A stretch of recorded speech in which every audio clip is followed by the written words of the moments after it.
Bismillahirrahmanirrahim. Assalamualaikum warahmatullahi wabarakatuh.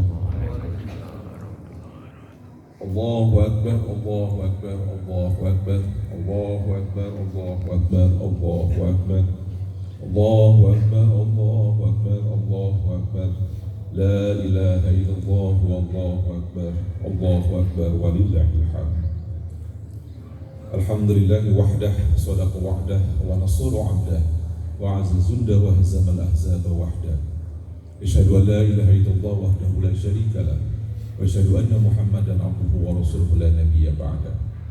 Allahumma shalli wa sallim ala sayyidina Muhammad ibn Abdillah wa ala alihi wa sahbihi wa mawalah.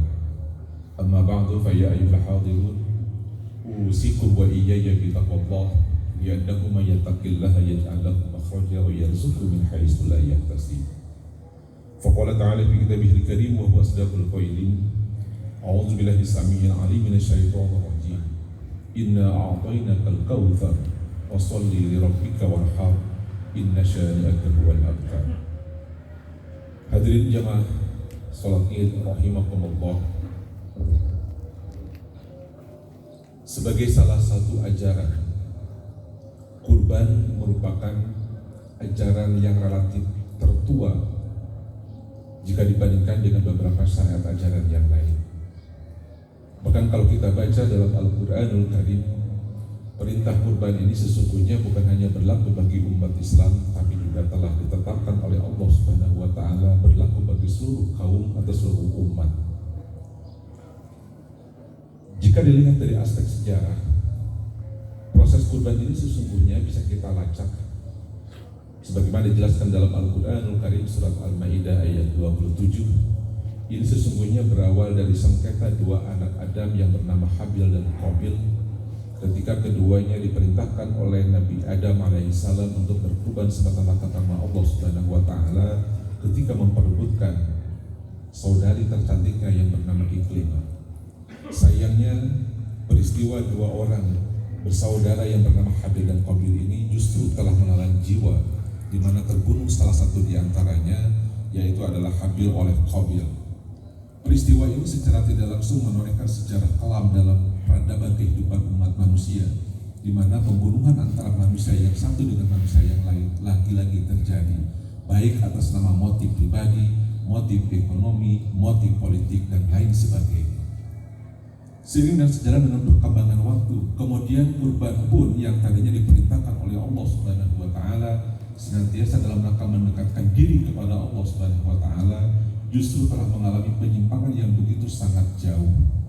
Beberapa sejarah telah mencatat, misalnya di Mesir, hampir setiap tahun setiap gadis cantik dikorbankan dan dibunuh, kemudian bangkainya dilemparkan ke Sungai Nil. Di Kan'an, Irak yang kita kenal sekarang ini, setiap tahun bayi-bayi dibunuh kemudian untuk dipersembahkan kepada dewa yang dianggap oleh mereka sebagai sesembahannya.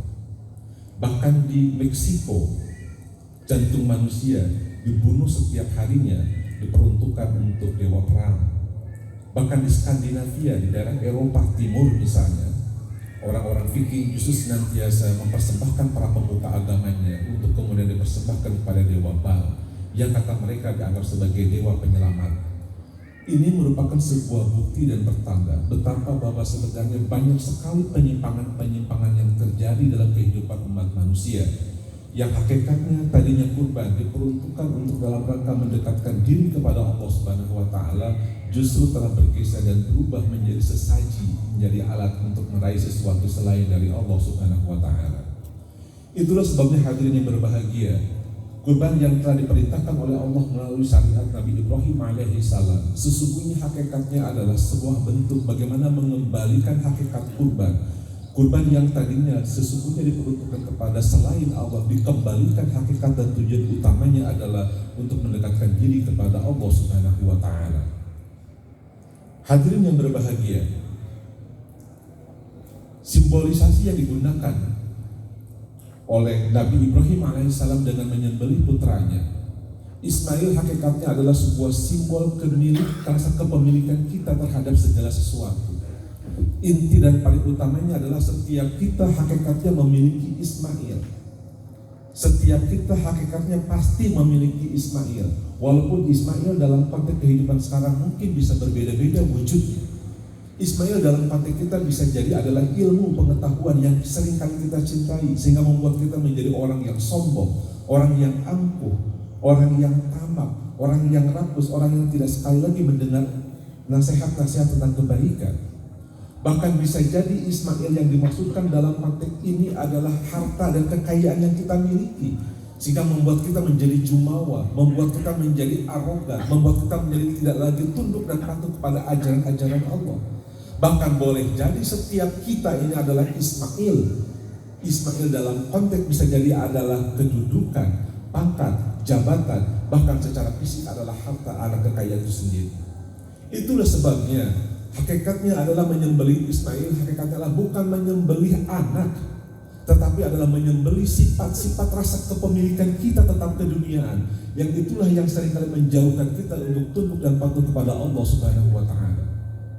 Itu dalam sebuah hadis Rasulullah SAW menyatakan bahwa belum sempurna iman seseorang di antara kita kalau kecintaannya kepada Allah dan kepada Rasulnya melebihi kecintaannya kepada yang lain.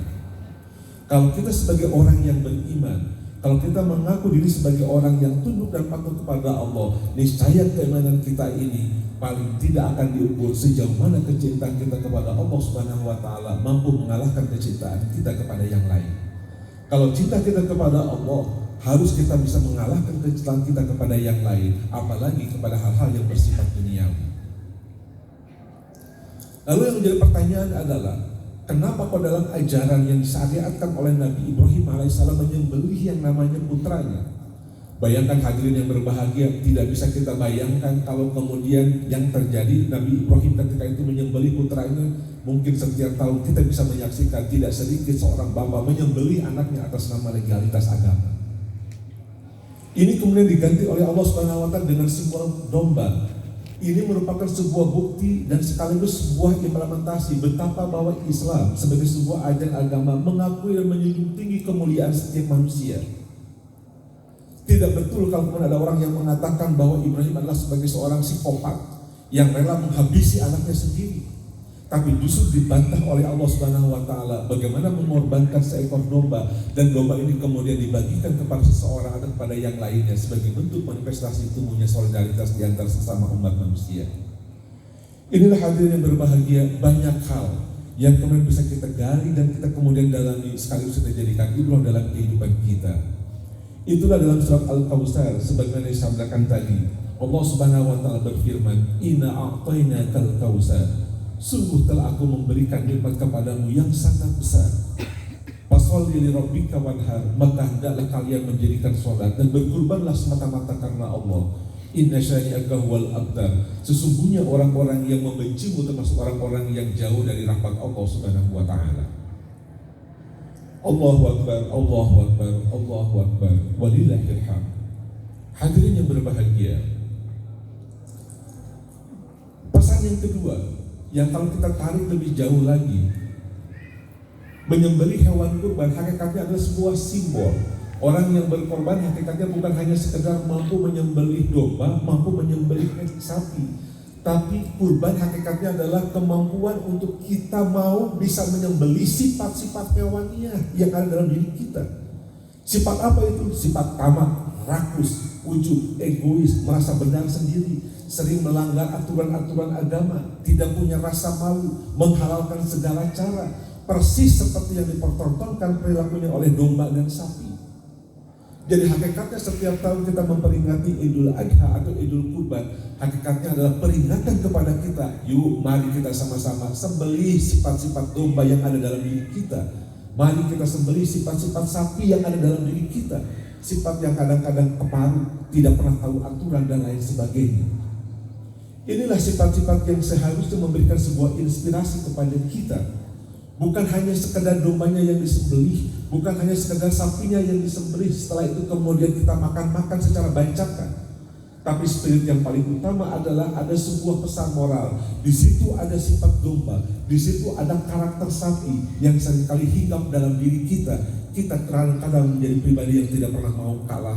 Kita kadang-kadang menjadi pribadi yang seringkali melanggar aturan-aturan Allah. seringkali menghalalkan segala cara. Ketika kita meraih sebuah tujuan, kadang-kadang kita abai terhadap halal dan haram. Bahkan tidak sedikit pada zaman sekarang banyak orang yang berpikir, jangankan untuk mencari uang yang halal, uang yang haram saja sudah sangat susah.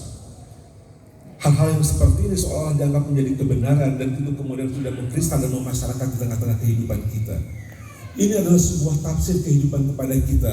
Menyembelih hewan kurban hakikatnya bukan hanya sekedar mengorbankan domba dan sapi, tetapi hakikatnya adalah mengajak kepada kita, kepada setiap pribadi-pribadi orang-orang muslim untuk senantiasa mau menyembelih sifat-sifat hewaniah yang seringkali menyebabkan manusia menjadi makhluk yang hina dalam pandangan Allah Subhanahu wa Ta'ala. Hadirin yang berbahagia, yang terakhir, yang ketiga, hakikat kurban hakikatnya adalah bagaimana menumbuhkan rasa solidaritas di antara kita. Daging sesungguhnya adalah simbol kemewahan yang tidak setiap orang dan setiap kita bisa meraih dan mendapatkannya. Bahkan kalau kita tengok beberapa belakang, kita sangat sedih melihat apalagi pada kondisi pandemi sekarang ini banyak orang yang tertatih-tatih hanya karena persoalan ekonomi. Banyak orang yang terdampak ekonominya gara-gara pandemi ini. Bahkan tidak sedikit, jangankan orang bisa mengkonsumsi daging untuk mengganjal perut sehari-hari pun kadang-kadang begitu sangat sulit.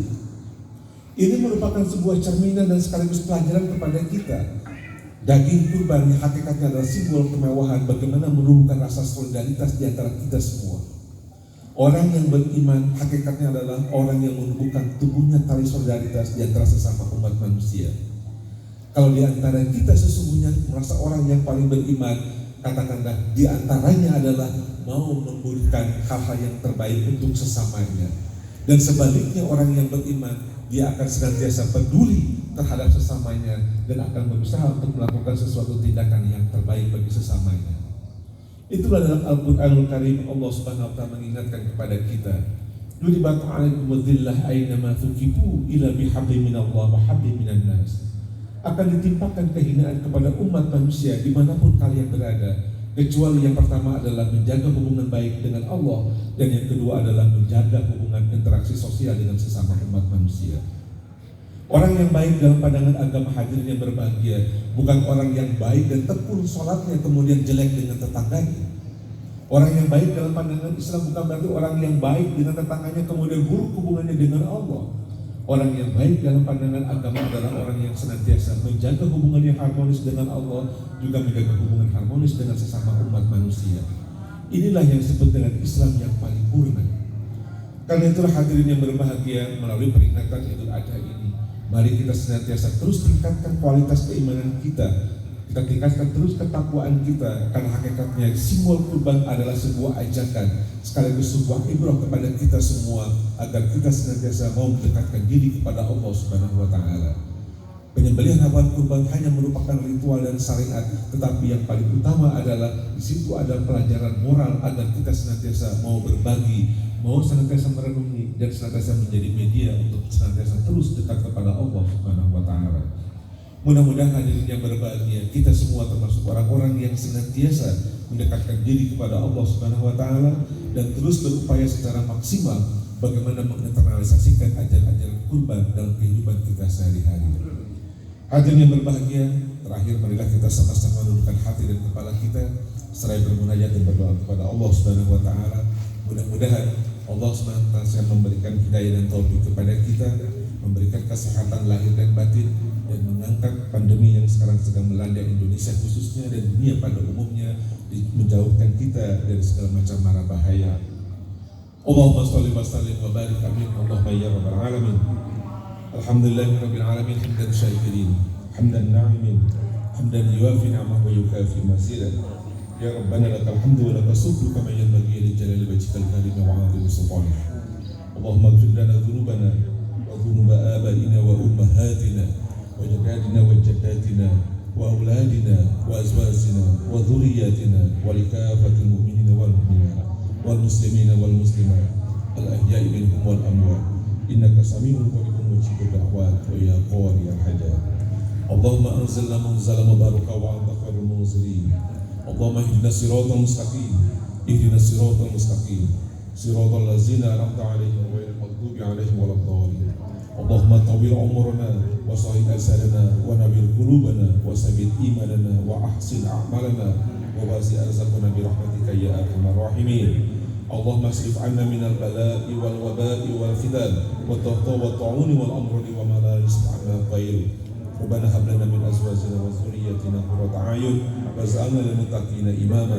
ربنا آتنا في الدنيا حسنة وفي الآخرة حسنة وقنا عذاب النار وادخلنا الجنة مع الأبرار وزيد يا الغفار يا رب العالمين. سبحان ربك رب العزة عما يصفون وسلام على المرسلين والحمد لله رب العالمين. السلام عليكم warahmatullahi wabarakatuh.